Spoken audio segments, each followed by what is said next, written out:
स्वागत है आप सभी का मेरे YouTube चैनल पे जिसका नाम है कंपटीशन विद टीएस और दोबारा से स्वागत करता हूँ इस सेशन में यानी जो कि वोकेबलरी सेशन है वोकेबलरी सीरीज के अंतर्गत यानी इसके अंदर आपको दिखाई दे रहा होगा ये सेशन।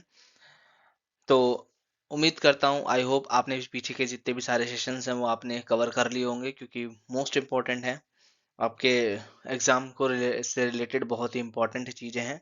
ठीक है, सारी की सारी मोस्ट एक्सपेक्टेड वोकैब्स हैं और रिपीटेड भी हैं। ठीक है, तो उम्मीद करता हूँ आप सबने देख ली होगी। और अगर आप इस चैनल पे नए हैं तो सब्सक्राइब करिएगा और यूट्यूब इस चैनल मतलब इस वीडियो पे नए हैं तो लाइक एंड शेयर इसे ज़रूर करिएगा, जिससे कि और भी स्टूडेंट्स या और भी एस्पिरेंट्स जो हैं वो इसका फ़ायदा उठा पाएँ।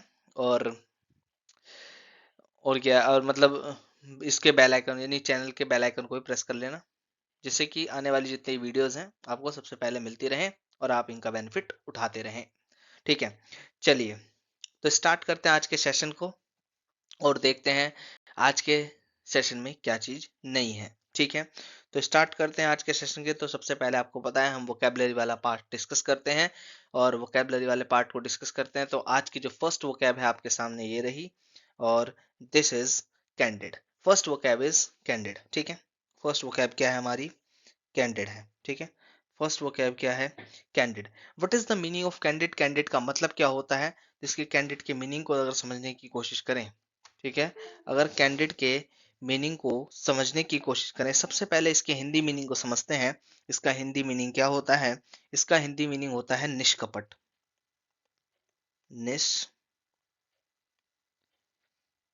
निष्कपट।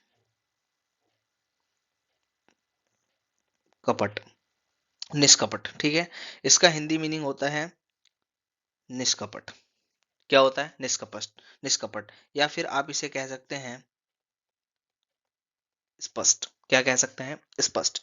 तो निष्कपट या स्पष्ट इसका मीनिंग होता है हिंदी में। लेकिन अगर इसके इंग्लिश मीनिंग की मैं बात करूं तो बड़ा ही सिंपल, आप इसको इंग्लिश में समझ सकते हैं। तो देखिए इंग्लिश मीनिंग क्या होगा इसका। तो ये रहा इंग्लिश मीनिंग। इंग्लिश मीनिंग में मैंने आपके सामने लिख रखा है saying exactly what you think, यानी आप जो सोच रहे हैं उसी को कहना स्पष्ट रूप से, यानी निष्कपट भाव से आप उस चीज को जो सोच रहे हो वो कह रहे हो। ठीक है, इसका मतलब होता है। ठीक है, यानी बड़ा ही आसान है। कैंडिड का मतलब होता है निष्कपट या स्पष्ट, या फिर you can say saying exactly what you think, यानी जो आप सोच रहे हैं एग्जैक्टली आप वही चीज कह देते हैं।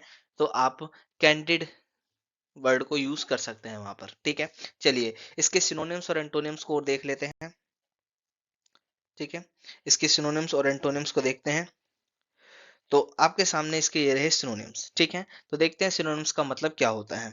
ठीक है, यानी सिनोनिम्स है कौन कौन से, तो देखेंगे frank, honest and forthright. So these are the synonyms of this word, यानी ये सारे के सारे सिनोनिम्स हैं, यानी इनका मतलब भी क्या निकलता है? निष्कपट या स्पष्ट। ठीक है, अगर फ्रैंक की बात करें तो इसका मतलब होता है स्पष्टीकरण। ठीक है, इसका मतलब होता है स्पष्टीकरण। ऑनेस्ट यानी ईमानदार, यानी जो निष्कपट होगा। और fourth right, what is the meaning of fourth right? Fourth right का मतलब होता है स्पष्टवादी, यानी जो हमेशा स्पष्ट चीजों पर ध्यान देता है, स्पष्टता पर ध्यान देता है।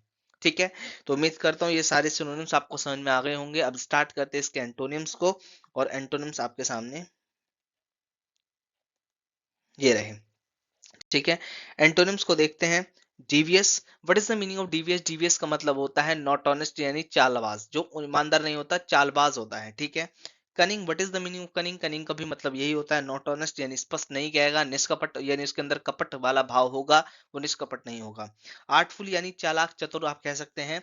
डिसाइटफुल, what is the meaning of deceitful? Deceitful का भी मतलब यही होता है मीन्स नॉट ऑनेस्ट, यानी जो ईमानदार नहीं होता। ठीक है, ब्लंट, ब्लंट का मतलब होता है मतलब स्पष्टवादी। ठीक है, स्पष्टवादी।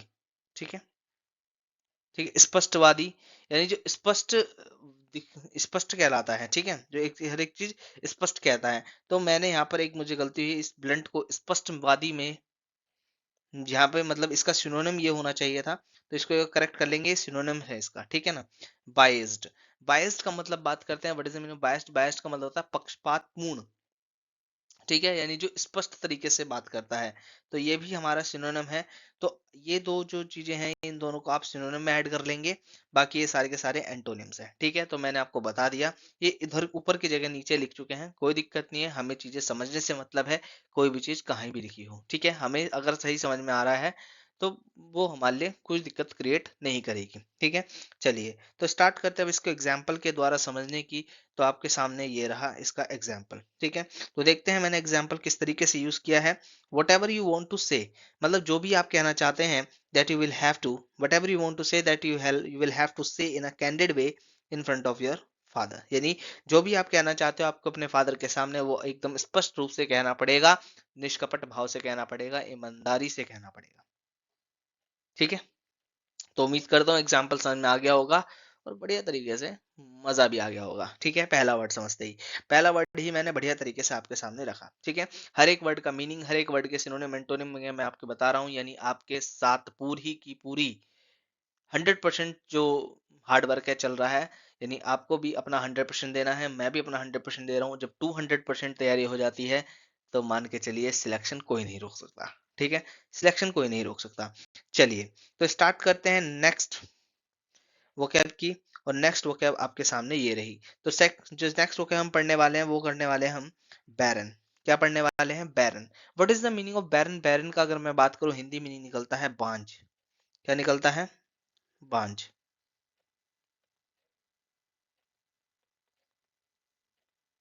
क्या निकलता है? बांझ। ठीक है,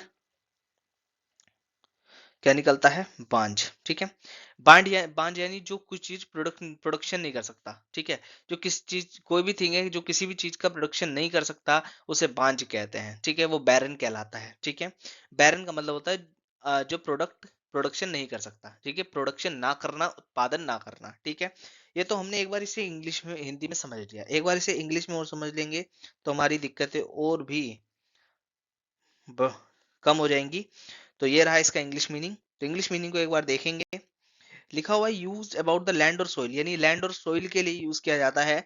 not good enough for plants और टू ग्रो ओन, यानी जो नोट अच्छी नहीं होती प्लांट्स के लिए और प्लांट्स को ग्रो करने के लिए। ठीक है, अब देखो कोई भी सोइल है, लैंड है, वो अगर उपजाऊ नहीं होगी, वो बैरन होगी, यानी बांझ होगी, वो प्रोडक्शन नहीं कर पाएगी, क्योंकि बैरन का मतलब ही क्या होता है? प्रोडक्शन ना कर पाना, यानी बैरन लैंड्स। ठीक है, ठीक है, जो लैंड्स होती है, सोइल होती है, अगर वो सही तरीके से प्रोडक्शन नहीं कर पा रही हैं, यानी वो कैसी लैंड्स है? वो बैरन लैंड्स है। वो सोइल कैसी है? बैरन सॉइल्स है। ठीक है, बैरन सॉइल है, यानी बांझ मिट्टियां, यानी जो प्रोडक्शन नहीं कर सकती। ठीक है, चलिए तो मैं उम्मीद करता हूँ आपको हिंदी इंग्लिश मीनिंग पूरी तरीके से समझ में आ गया होगा। अब स्टार्ट करते हैं इसके सिनोनिम्स को पढ़ना, उसके बाद हम आगे एंटोनिम्स भी देखेंगे।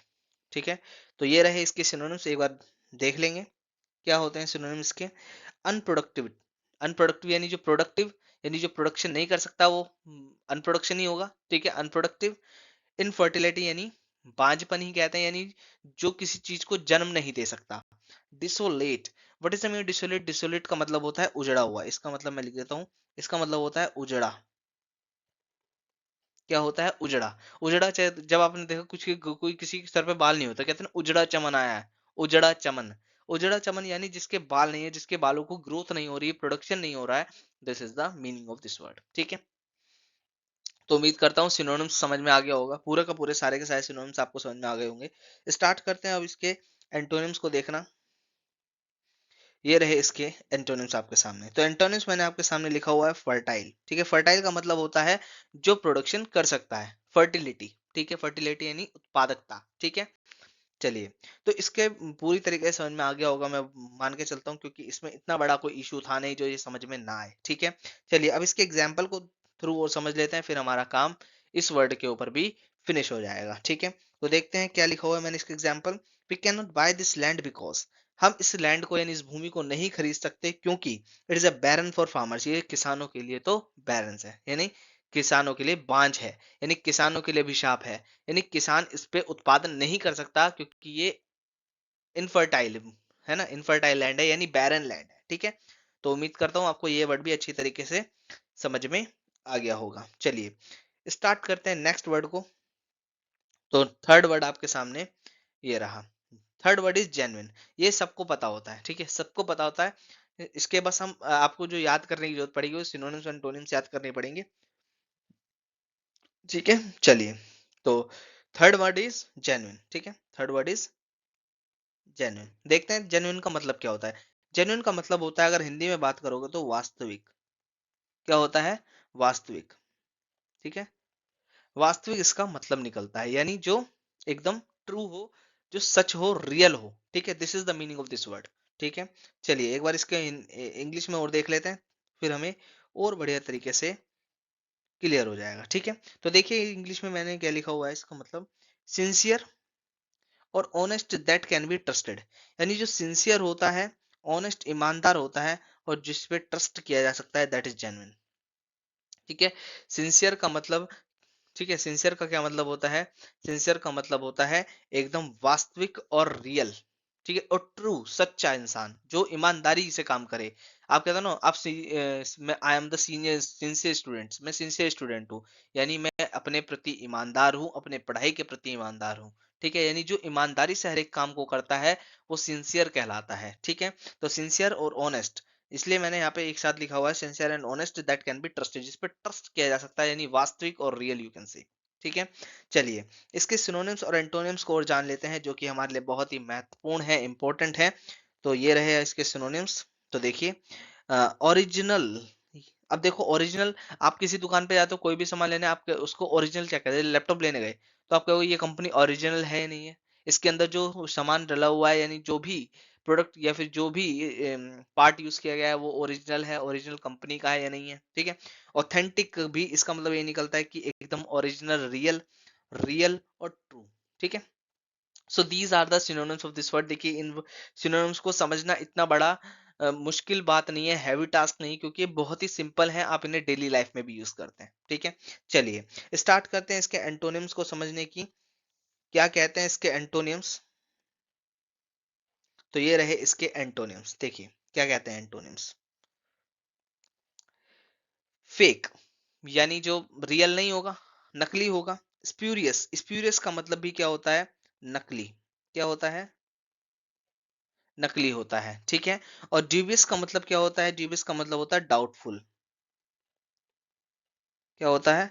डाउटफुल। डाउटफुल यानी जिस पे डाउट रहता है, और जो रियल नहीं होगी उस पे डाउट रहेगा। जैसे आप कोई लैपटॉप लेने गए, कोई भी टेक्निकल वो लेने गए, थिंग लेने गए, ठीक है, जो टेक्निक से रिलेटेड है, यानी टेक्नोलॉजी से रिलेटेड है, तो आप देखते हैं कि वहां पे इसके अंदर आपको कोई भी दिक्कत परेशानी लिखती है, डाउट रहता है, तो आप क्या पूछते हो? ये रियल है, ये नहीं है, वो नहीं है, इसके अंदर इसके ये चेक कराओ, इसका वो चेक कराओ, है ना? तो मतलब आपको डाउट रहता है तो उस समय आप किस तरीके फील करते हैं? ड्यूबियस तरीके, वहां पे आप वर्ड यूज कर सकते हैं। ठीक है, तो उम्मीद करता हूँ आपको थर्ड वर्ड भी अच्छे से क्लियर हो गया होगा। अब स्टार्ट करते हैं इसके एग्जाम्पल को समझने की, उसके बाद हम नेक्स्ट इसी सेशन में आगे बढ़ेंगे। ठीक है, तो क्या कहता है ये फोर्थ वर्ड का एग्जाम्पल, यानी इसको किस तरीके से समझा जा सकता है? देखिए, he thought that he had bought a genuine Rolex watch but it was a cheap fake.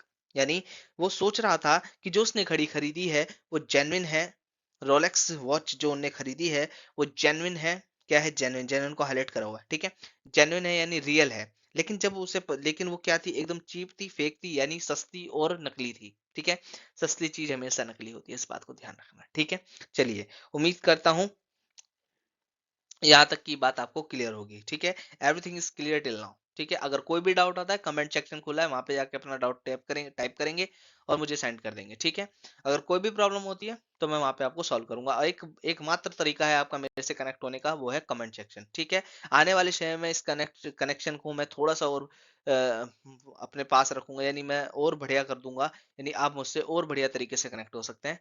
वो मैं आने वाले समय में आपके लिए करूंगा, लेकिन अभी के लिए फिलहाल हमारे पास एक ही तरीका है आपको मेरे से और मेरा आपसे कनेक्ट होने का, वो है कमेंट सेक्शन। ठीक है, तो कोई भी डाउट आता है, कमेंट सेक्शन खुला है, कमेंट सेक्शन में अपना डाउट टाइप करेंगे, मैं आपको उसके डाउट को क्लियर कर दूंगा, चाहे तो उसको वीडियो के माध्यम से क्लियर करूंगा, या फिर आपको कमेंट सेक्शन में ही वो चीज क्लियर कर दूंगा। ठीक है, चलिए आगे बढ़ते हैं इसी सेशन में, और नेक्स्ट सेशन में हम देखते हैं हम क्या करने वाले हैं, यानी इसी सेशन में आगे हम क्या करने वाले हैं। तो फोर्थ वर्ड हम डिस्कस करेंगे, जिससे हो है इंसोलेंट। ठीक है, तो what is the meaning of insolent? Insolent का मीनिंग क्या होता है, इस बात को समझते हैं। इंसोलेंट का मतलब होता है असभ्य, यानी जो बेकार होता है, जो गलत तरीके से बिहेव करता है, असभ्य। क्या होता है? असभ्य।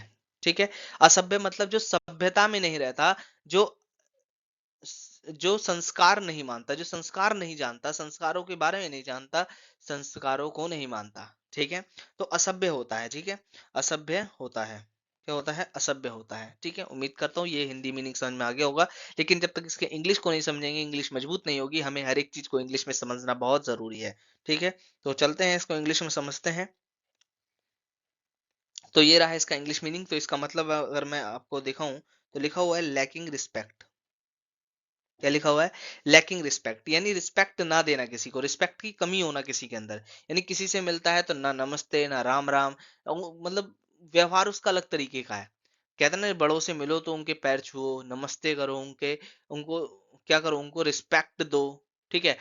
रिस्पेक्ट नहीं देता, उसके अंदर रिस्पेक्ट की कमी है, वो दूसरों से दूसरा करके बात करता है, तू करके बात करता है, तो ये तो कोई मैनर नहीं होती।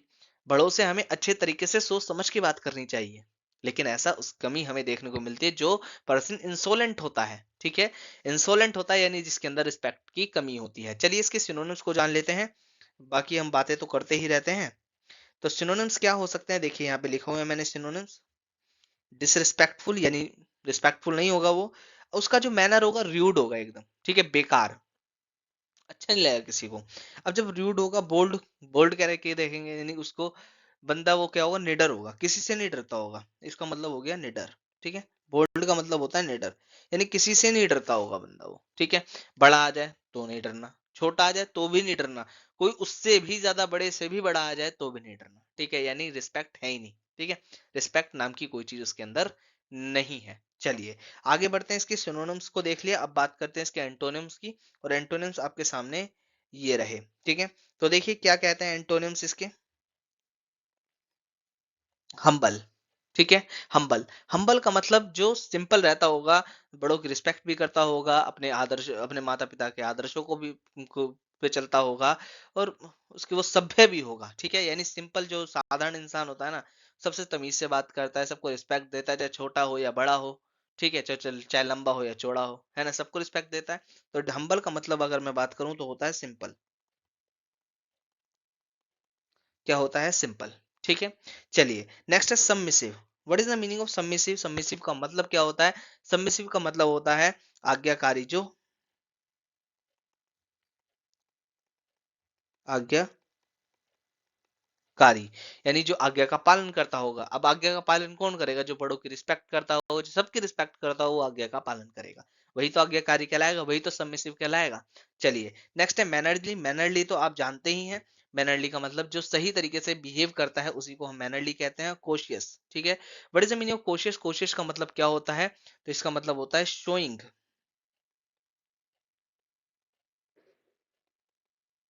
Showing respect for other people, ठीक है, showing respect for other people, यानी जो अदर पीपल यानी और अलग लोगों की, हर एक लोग, हर एक पर्सन की या और भी लोगों की रिस्पेक्ट करता है, ठीक है, क्या करता है, रिस्पेक्ट करता है, ठीक है, दैट इज कॉशियस, ठीक है। तो उम्मीद करता हूँ आपको ये बात समझ में आ गई, इसके सिनोनिम्स एंटोनिम्स एवरीथिंग क्लियर हो चुकी होगी। अब बात करते हैं इसके एग्जाम्पल की, जिससे कि हमें ये वर्ड और भी अच्छे तरीके से समझ में आएगा, और क्या कहता है इसके एग्जाम्पल देखते हैं, ठीक है। तो ये रहा इसका एग्जाम्पल, क्या कह रहा है देखते हैं। Which person we met last day, यानी जो भी पर्सन था जो हमसे लास्ट दिन मिला था, ऑफ दिस ईयर, इस साल के, that person behaviour, that person, उसका पर्सन का जो बिहेवियर था, वॉज वेरी इंसोलेंट, यानी उसका जो पर्सन का बिहेवियर था एकदम सब असभ्य था, उसे बात करने की तमीज नहीं थी, उसे सही से बोलने की तमीज नहीं थी, ठीक है। तो ये हम किसी से भी कह सकते हैं, ये तो एक सिंपल स्टेटमेंट है, आप इसे डेली लाइफ में भी यूज कर सकते हैं। तो इन वर्ड्स का मतलब ये नहीं कि आप इन्हें एग्जाम के पॉइंट ऑफ व्यू से ही स्टार्ट कर याद करेंगे या फिर समझेंगे या सीखेंगे, आप इन्हें अपने डेली लाइफ के लिए भी यूज कर सकते हैं, अपनी इंग्लिश स्पीकिंग को सुधारने के लिए भी यूज कर सकते हैं, आप एडवांस लेवल तक की इंग्लिश बोलने के लिए यूज कर सकते हैं, ठीक है। चलिए, तो उम्मीद करता हूँ यहाँ तक की बात क्लियर होगी। हमारा वोकेबलरी वाला सेशन खत्म हुआ, यानी पार्ट खत्म हुआ। अब हम जो बात करेंगे वो बात करेंगे OWS यानी वन वर्ड सब्स्टिट्यूशन पे। देखते हैं क्या है आज के वन वर्ड सब्स्टिट्यूशन हमारे सामने। तो ये सेशन स्टार्ट होता है वन वर्ड सब्स्टिट्यूशन का। तो OWS का जिसे शॉर्ट फॉर्म में कहते हैं, तो सबसे पहला वर्ड है जिंत, ठीक है। What is the meaning of zenith, zenith का मतलब क्या होता है, इसका अगर मैं बात करूं तो सबसे ऊंची चोटी को हम क्या कहते हैं, जिंत कहते हैं, क्या कहते हैं, सबसे ऊंची चोटी को हम जिंत कहते हैं। क्या कहते हैं? जिंत। क्या कहते हैं? जिंत कहते हैं। ठीक है, मतलब किसी भी पहाड़ की, किसी भी चीज की हाईएस्ट पीक को, ऊंची चोटी को हम क्या कहते हैं? जिंत कहते हैं। चलिए इसके इंग्लिश मीनिंग को समझ लेते हैं तो और बढ़िया तरीके से क्लियर हो जाएगा। ठीक है, तो ये रहा इसका English meaning. So the highest point, आपको सही से समझ में आ गया होगा। द हाईएस्ट पॉइंट यानी हाईएस्ट पॉइंट। ठीक है, हाईएस्ट पॉइंट मतलब सबसे ऊंची चोटी। ठीक है, चलिए उम्मीद करता हूँ यहाँ तक की बात क्लियर होगी।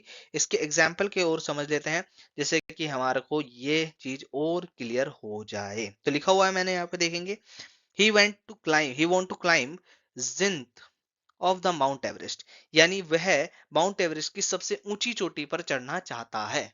ठीक है, चलिए उम्मीद करता हूँ ये सेंटेंस समझ में आ गया होगा। चलिए सेकंड वर्ड की बात करते हैं। सेकंड वर्ड हमारा जिलोट है। सेकंड वर्ड हमारा जिलोट है। What is the meaning of zealot? Zealot का मतलब क्या होता है? इसका मतलब होता है कट्टरपंथी। क्या होता है? कट्टरपंथी। ठीक है, क्या होता है? कट्टरपंथी। कट्टरपंथी यानी जो किसी की चीज के प्रति कट्टर रहे। जैसे मैं आपसे कहूं, मैं आपको नहीं पढ़ाऊंगा, तो मैं इस जिद पे अड़ा रहूं कि मैं आपको नहीं पढ़ाऊंगा, मैं आपके डाउट सॉल्व नहीं करूंगा, ये मेरी जिद है। यहाँ के इसके लिए मैं कट्टर हो गया। क्या हो गया? कट्टर हो गया। मैं कट्टरपंथी बन गया। ऐसे लोग धर्म के लिए भी होते हैं, पॉलिटिशियंस भी के भी होते हैं। ठीक है, तो धर्म के प्रति हमें भारत में ज्यादा देखने को मिलता है कि कट्टर रहते हैं लोग, है ना। जैसे हिंदू है तो हिंदू कट्टर हिंदू है, कट्टर मुसलमान है। ठीक है, तो इस तरीके की बातें आपने सुनी होगी। अब ये वर्ड आपको पता ही होगा, नहीं पता होगा तो अब सीख गए होंगे। चलिए स्टार्ट करते हैं इसके इंग्लिश मीनिंग को समझने की। तो इंग्लिश मीनिंग क्या निकलता है, तो आप इसे पढ़ भी सकते हैं। A person who is very enthusiastic and has a strong believes specially about the religion and politics. यानी जो पर्सन होता है वो इंथुजास्टिक होता है, स्ट्रॉन्ग बिलीफ्स उसके अंदर होते हैं, विश्वास ज्यादा होता है। ठीक है, विचारधाराएं अपने धर्म के प्रति अच्छी होती हैं। और स्पेशली अबाउट रीजन रिलीजन, ये स्पेशली धर्म और पॉलिटिक्स के अंदर यूज किया जाता है। ठीक है, यानी कट्टरता हमें या तो पॉलिटिक्स के अंदर देखने को मिलती है या फिर धर्म के अंदर देखने को मिलती है। उम्मीद करता हूँ ये तक, यहाँ तक की बातें क्लियर हो गई होंगी। अब इसके हमें एग्जाम्पल को समझना है, वो भी समझ लेते हैं।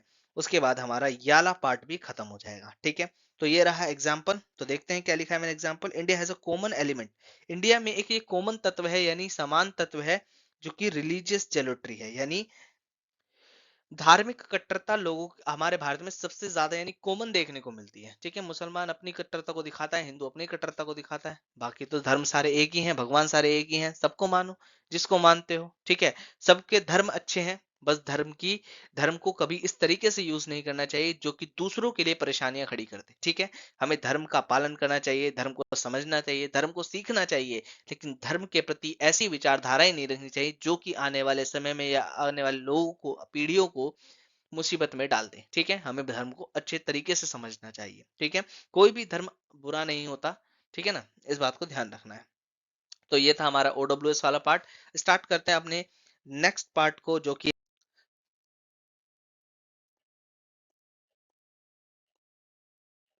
चलिए तो देख लीजिए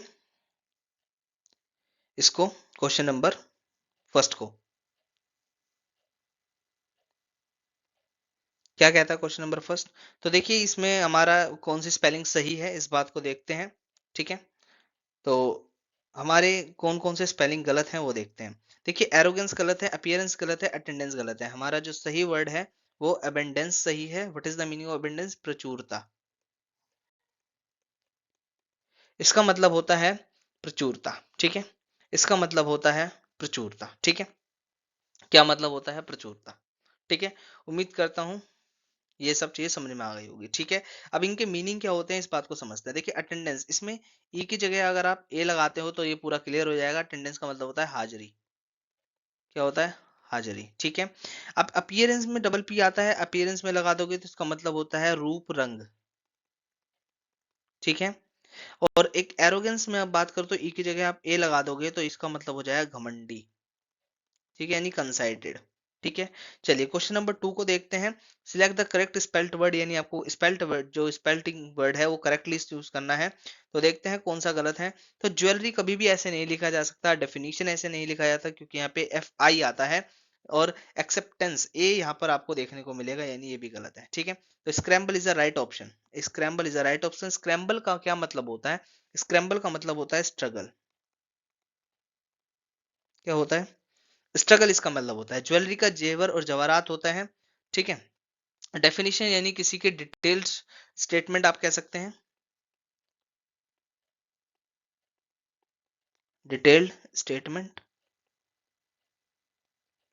स्टेटमेंट कह सकते हैं। एक्सेप्टेंस यानी आपको पता ही है, एक्सेप्टेंस का मतलब होता है स्वीकार करना,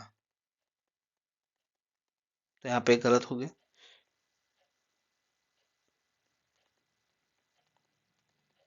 स्वीकार करना, इसके जेवर होते हैं, ठीक है, जेवर इसका मतलब होता है। तो उम्मीद करता हूं यहां तक की बात आपको क्लियर होगी। चलिए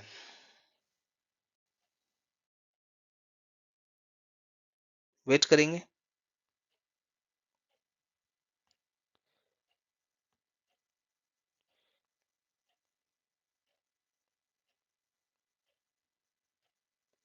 वेट करेंगे। आई थिंक वो क्वेश्चन नंबर 2 चला गया।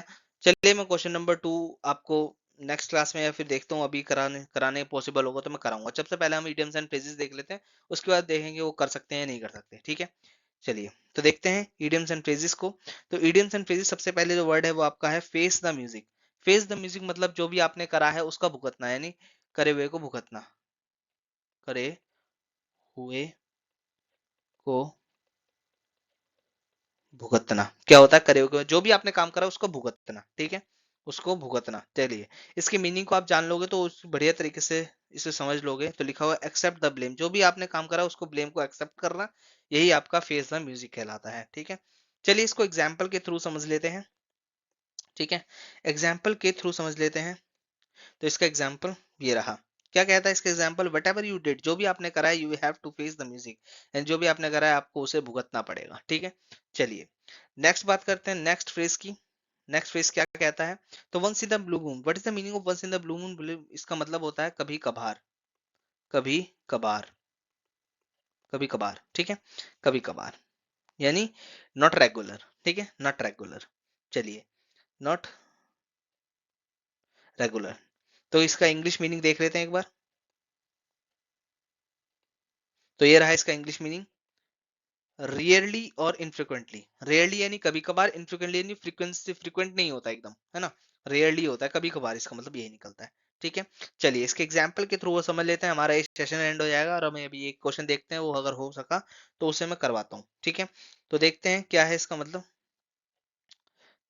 देखिए, once in a blue moon I go the cinema, यानी मैं कभी कभार ही सिनेमा में जाता हूँ, वो भी only when there films I really really want to see, यानी उस फिल्म को देखने जो कि मुझे देखनी ही चाहिए, यानी जो हमें देखनी देखनी चाहिए उस फिल्म को देखने के लिए ही मैं कभी कभार सिनेमा में जाता हूँ, ठीक है। उम्मीद करता हूँ ये सारे के सारे वर्ड समझ में आए होंगे। अभी मैं देखता हूँ कि मैं किस तरीके से पीछे वाली स्लाइड पे पहुंच सकता हूँ, जिससे कि मैं आपको